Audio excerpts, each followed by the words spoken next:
অমুক নেতার চরিত্র ফুলের মতো পবিত্র, নামাজ পড়ে না, এক ওয়াক্ত গাঁজা খায়, 5 ওয়াক্ত, কথা কন ঠিক কিনা? যেই নেতাদের পিছনে এত স্লোগান দিলাম, সেই নেতারা এখন কর্মীদেরকে ইতিম করে এমনভাবে পালাইছে, এখন আর লাইট মেরেও খুঁজে পাওয়া যায় না, কথা বলেন ঠিক কিনা?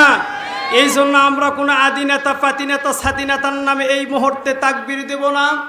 এই মুহূর্তে আমরা যে কয়জন আছি মর্দে মুজাহিদের মতো আমরা আল্লাহর নামের তাকবীর দেব। রাজি আছি তো ইনশাল্লাহ?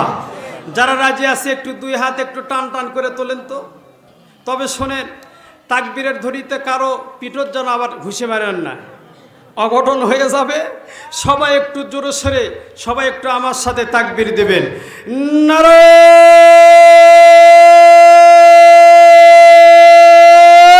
তাকবীর। ভলিউম আর একটু বাড়াতে হবে। রাজি আছেন? আল্লাহ বড় না ছোট, জবান খুলতে হবে আল্লাহ বড় না ছোট। আসমানের মালিক কে? জমিনের মালিক কে? আপনাকে আমাকে কে বানাইছে? কণ্ঠস্বর কে দিয়েছে? কিতাবের ভিতর আছে, কোন মুসলমান যদি সে আল্লাহকে সন্তুষ্ট করার জন্য নারায়ে তাকবীর, আল্লাহু আকবার, আল্লাহ বড়, এই স্লোগান যদি দিতে পারে, এই আওয়াজ যত দূর পর্যন্ত যাবে, আল্লাহ পাক 40 দিন পর্যন্ত সেই জায়গায় রহমত আর বরকত বর্ষিত করে। তাহলে এবার তাকবীর আসতে হবে না জোরে হবে? অনেকে মনে করতে যত বোকার দল গেছে মাহফিলে আমরা চালাক, কারণ বাড়িতে বিএনপি আসছে, ওইদিকে ওয়াজ হোক আর আমরা এটি গল্প করি ঘরের মধ্যে, এরকম আছে না নাই? আবার অনেকে নিয়ত করছে যে আল্লাহর ফাঁক দিয়ে ওয়াজ শুনবো। অনেকে মেলার মধ্যে চা খাচ্ছে, বিড়ি খাচ্ছে, গ্যাদারিং করতেছে। আমি আপনাদের কাছে বলতে চাই, বলেন তো এই মুহূর্তে আল্লাহ পাক যদি তার রহমতে বরকতে ক্যামেরার দ্বারা ছবি তুলে নেয়, কারা কারা ইসলামী জালসায় বসেছে? আমার বিশ্বাস আল্লাহর ক্যামেরার এত ফোকাস নয়, এখানে জান্নাতের বাগান, কোরআন হাদিসের কথা হইতেছে, এটা বাদ দিয়া সাইটে গ্যাদারিং করবে, চা খাবে, বিড়ি খাবে, জাল্লার ফাঁক দিয়ে ওয়াজ শুনবে। বলেন তো তাদের ছবি কি উঠবে? এই কথা বলেন উঠবে? এই জন্য আপনারা যে কয়জন আছেন, এইবার মর্দে মুজাহিদের মতো এমন জোরে আল্লাহু আকবারের তাকবীরের ধ্বনি দিবেন, সাইটে যদি কোনো রামপন্থী, বামপন্থী, উই পোকা, সার পোকা থাকে, ওদের কলিজার ভিতর যেন ভূমিকম্প সৃষ্টি হয়ে যায়। সবাই যেন কোরআনের আকর্ষণে এই সামিয়ানার নিচে বসে আল্লাহর কোরআন শুনতে পারে। এমন জোরে আল্লাহু আকবার তাকবীর দিতে কে কে রাজি আছি? 2 হাত তুলে আল্লাহকে দেখায়। নারে তাকবীর, লিল্লাহে তাকবীর। আল কোরআনের আলো সংসদে জালো, আমার নেতা তোমার নেতা আলেম ওলামা যেখানে, শয়তান যেখানে, নারে তাকবীর। রাগ করলেন নাকি? সম্মানিত উপস্থিতি, যাই হোক, এখন আমি আমার মেন আলোচনার দিকে আমি যেতে চাই। আল্লাহ পাক সবাই একটু আমার জন্য দোয়া করে দেন। আল্লাহ পাক যেন আমার জবান দিয়ে এমন কিছু কথা বের করে দেয়, যেই কথাগুলো বক্তা শ্রোতা উভয়ের জন্য আল্লাহ যেন আমল করা সহজ করে দেয়। সকলে বলেন আমিন। আমার ভাইরা, আমি শুরুতে আপনাদের কাছে প্রশ্ন করতে চাই, বলেন তো আমরা কিসের মাহফিল শোনার জন্য আসছি? আর একটু জোরে বলেন। কোরআনের মাহফিল শোনার জন্য আসছি। আমরা যে এখানে কোরআন শোনার জন্য আসছি, আমাদের লস না লাভ? আরো জোরে বলেন। আল্লাহ রাব্বুল আলামিন বলেন, কুল ইন্না সালাতি ওয়া নুসুকি ওয়া মাহইয়ায়া ওয়া মামাতি লিল্লাহি রাব্বিল আলামিন। আল্লাহ পাক বলেন, নবী গো আপনি জানায়া দেন, নিশ্চয় তোমার নামাজ, তোমার কুরবানি, তোমার হায়াত, তোমার মৃত্যু দুনিয়ার কারো জন্য যেন না হয়, একমাত্র শুধুমাত্র বলেন তো হবে কারো জন্য? আমার ভাইরা, আল্লাহ পাক বললেন তোমার নামাজ, তোমার কুরবানি, এই কুরবানি শুধু গরু কুরবানি নয়।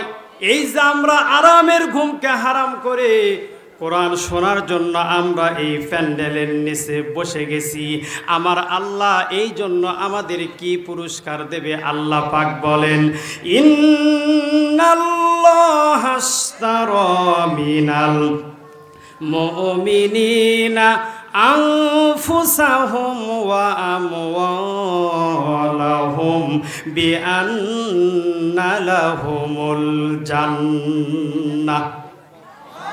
আল্লাহ পাক বললেন যারা মুমিন হবে তারা জান মাল সময় দিয়া আমি আল্লাহকে সন্তুষ্ট করবে, আর আমি আল্লাহ পাক তাদেরকে জান্নাত নামক নিয়ামত দিয়ে ধন্য করব। আমার ভাইরা, এখন আসেন আমি আপনাদের সামনে পবিত্র কুরআনুল কারীম থেকে ছোট্ট একটি আয়াত তেলাওয়াত করেছি। এই আয়াতের মধ্যে আমার আল্লাহ পাক বলেন, ও পৃথিবীর মানুষ, এই পৃথিবীর জমিনে তোমরা যার তার সাথে বন্ধুত্ব করবে না, যার তার সাথে তোমরা সম্পর্ক করবে না। এই পৃথিবীর জমিনে তোমাদের বন্ধু হবে তিনজন। কয়জন? আরো জোরে বলেন। কার সাথে সম্পর্ক করব, কার সাথে বন্ধুত্ব করব, এই কথাটাই আমার আল্লাহ আমার আলোচ্য আয়াতের ভিতর ওয়াজ করেন। কারণ আমাদের দেশেও একটা কথা আছে, সৎসঙ্গে স্বর্গে বাস, অসৎসঙ্গে কথা কয় না বারে। কথা ঠিক না ভুল? কথা কিন্তু ঠিক। আপনি যতই ভালো হন, যদি আপনার সম্পর্ক কোনো খারাপ লোকের সাথে থাকে, তাহলে লোকে কি আপনাকে ভালো বলবে? বলবে এ ওই দলেরই লোক। কতক্ষণ ঠিক কিনা? কারণ দুনিয়াতেও যেমন যাত্রার সাথে সম্পর্ক করা যাবে না, কার সাথে করব, এই কথাটাই আমার আল্লাহ আমার আলোচ্য আয়াত সূরা বাইদার 55 নম্বর আয়াতে আল্লাহ ওয়াজ করে শোনাইছে। বলেন সুবহানাল্লাহ। আমার আল্লাহ পাক বলেন, ও পৃথিবীর মানুষ, এই পৃথিবীর জমিনে তোমাদের বন্ধু হবে তিনজন। এক নাম্বার হলো ইন্নামা ওয়ালিয়ুকুমুল্লাহ। এই পৃথিবীর জমিনে তোমাদের এক নাম্বার বন্ধু হব আমি আল্লাহ। আমার ভাইরা বলেন তো, যদি আপনার আমার বন্ধু আল্লাহ হয়ে যায়, তাহলে কি কোনো ভয় আছে? আরো জোরে বলেন। কোনো ভয় নাই, কোনো টেনশন নাই। কিন্তু এর আগে আমরা দেখেছি, কোনো মানুষের সম্পর্ক যদি কোনো এমপি মন্ত্রী ভালো কোনো নেতার সাথে থাকতো, তার গরমে এলাকায় থাকা যায় নাই। কথা কয় না? খালি কলার ঝাঁকায় স্যার বলছে, বেশি কথা বলিস না, খবর আছে, জানিস আমি কোন দলের লোক। কথা কোন ঠিক কিনা? আল্লাহ পাক বলেন, ওয়ালা তাহিনু ওয়ালা তাহজানু ওয়া আনতুমুল আ'লাউনা ইন কুনতুম মুমিনিন।